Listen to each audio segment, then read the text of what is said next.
few words of Torah before we turn to our concluding prayers and songs, of course. So our Torah portion is the story of Noah and the flood. I think all of us are quite familiar with that story.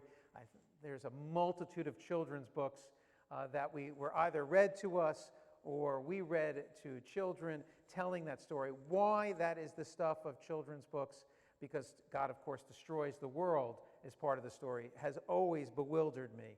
But I imagine it's because you can draw many colorful pictures of animals, and that is why the story is part of children's books. And so if you know, to remind us of the story, God decides to destroy the world because it's filled with wickedness and lawlessness in particular, but God singles out Noah to build this ark and in essence to save the world. And there are three traits that the Torah says that God sees, or the narrator tells us, that is a part of Noah as to, I guess, a hint as to why Noah was chosen. It says, number one, that Noah was a tzaddik, that he was righteous. And so righteousness, I think, means someone who does good, actively does good. The other characteristic is that Noah is tamim, which means blameless or pure, and I take that to mean he did no wrong. In other words, the absence of doing bad would be blameless. But there's a very interesting qualifier that the Torah offers. It says, tzaddik tamim b'dorotav, which means he was righteous and blameless in his own age.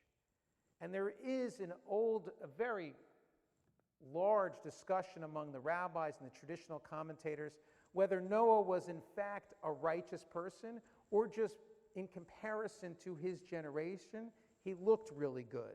They were so bad that he looked good. And the rabbis, the majority opinion is it was really just in comparison to others, that he could never have stood next to Abraham and been judged as righteous. But Noah was righteous for his own time.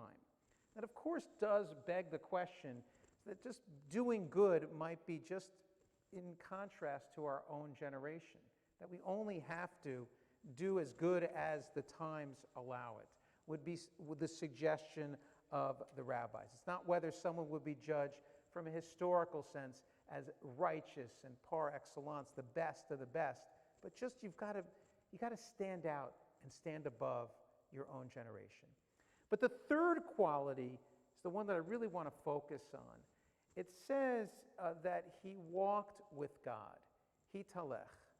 And that was the most interesting thing, because as I pointed out in my weekly message, there's only two figures in the entire Bible who we are told walk with God, Enoch and Noah, both of whom are not Jewish, by the way, in terms of the Bible. And these are the only ones who walk with God.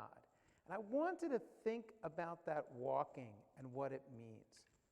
Because the Hebrew, actually, hitalech, is reflexive, meaning it's sort of something about walking inside or changing yourself in the walk. It's not just actually to holech, to lalechet, to walk, but actually that there's something happening internally when you walk. And I've thought a lot about walking and the power of walking, something that I think we have lost. And I went back to Henry David Thoreau, who has a brilliant essay about walking. We are so obsessed with getting somewhere, the destination, that we forget about the walk, we forget about the journey. And Thoreau, of course, argues that you just have to sort of go for a walk to discover nature and discover yourself.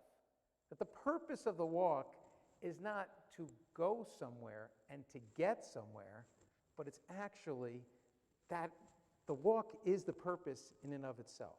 And he writes, this is Thoreau, I have met with but one or two persons in the course of my life who understood the art of walking. That is, of taking walks, who had a genius, so to speak, for sauntering.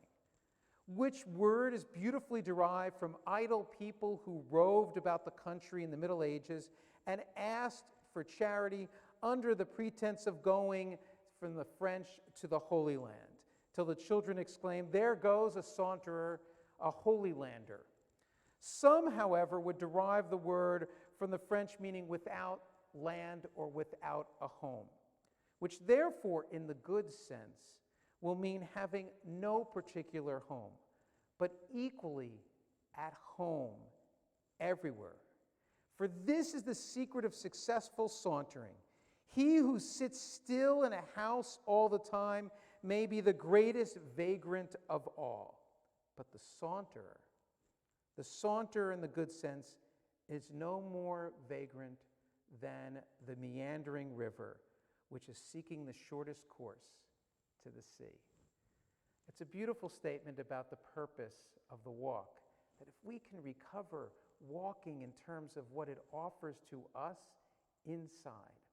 And then I recalled the Torah seems to be pointing us in this direction, because the Hebrew doesn't say, as the English would have it, he walked with God, but rather, et ha-Elohim hitalech Noach, which means literally, to God walked Noah. And the sense is that actually God is the destination.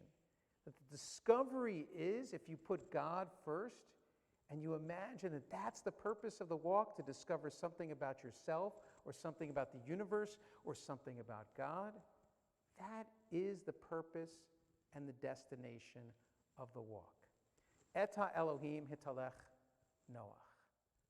To God walked Noah. That is the purpose of our walk. And we need to set that as our destination. To go for a walk with no destination in mind, but just to discover ourselves and discover the meaning of the world.